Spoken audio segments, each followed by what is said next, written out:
Hello നമസ്കാരം. പുഷ്പ 2 എന്ന ചിത്രത്തിൻ്റെ first day Kerala box office collection റിപ്പോർട്ടാണ് ഇന്നൊരു വീഡിയോ ഭാഗത്ത്. വീഡിയോയ്ക്ക് മുൻപേ വീഡിയോ ലൈക്ക് ചെയ്യുക, ചാനൽ സബ്സ്ക്രൈബ് ചെയ്യുക. ഡിസംബർ മാസം ധാരാളം ചിത്രങ്ങൾ OTT റിലീസ് ചെയ്യുന്നുണ്ട്. ചാനൽ ഭാഗം പരിശോധിച്ചാൽ നിങ്ങൾക്ക് കാണാൻ വേണ്ടി സാധിക്കുന്നതായിരിക്കും.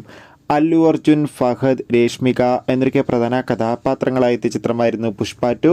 ചിത്രത്തിന് ആദ്യ ദിവസം അത്യാവശ്യം ഒരു ആവറേജ് അഭിപ്രായം തന്നെയാണ് പുറത്തുവന്നുകൊണ്ടിരിക്കുന്നത്. അതുകൊണ്ട് തന്നെ എല്ലാ സിനിമാ പ്രേമികളും ഒരേപോലെയാണ് പുഷ്പ 2 എന്ന ചിത്രത്തിൻ്റെ കളക്ഷൻ റിപ്പോർട്ടും അറിയാൻ വേണ്ടി കാത്തിരിക്കുന്നത്.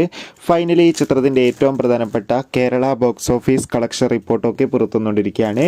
ചിത്രത്തിന് ആദ്യ ദിവസം അത്യാവശ്യം മികച്ചൊരു ബുക്കിംഗ് നടക്കുന്നതുകൊണ്ട് തന്നെ കേരളത്തിൽ നിന്ന് മാത്രം ആദ്യ ദിനം 7 കോടിക്കടുത്ത് കളക്ഷൻ നേടിയെടുക്കാൻ വേണ്ടി സാധിക്കുമെന്നാണ് ട്രാക്കിംഗ് റിപ്പോർട്ടുകൾ സൂചിപ്പിക്കുന്നത്. കാത്തിരിക്കാം നമുക്ക് ചിത്രത്തിന്റെ കൂടുതൽ ബോക്സ് ഓഫീസ് കളക്ഷൻ റിപ്പോർട്ട് അറിയാൻ വേണ്ടി. ചിത്രം കണ്ടവരുടെ അഭിപ്രായം കമന്റ് ചെയ്യുക. ബൈ.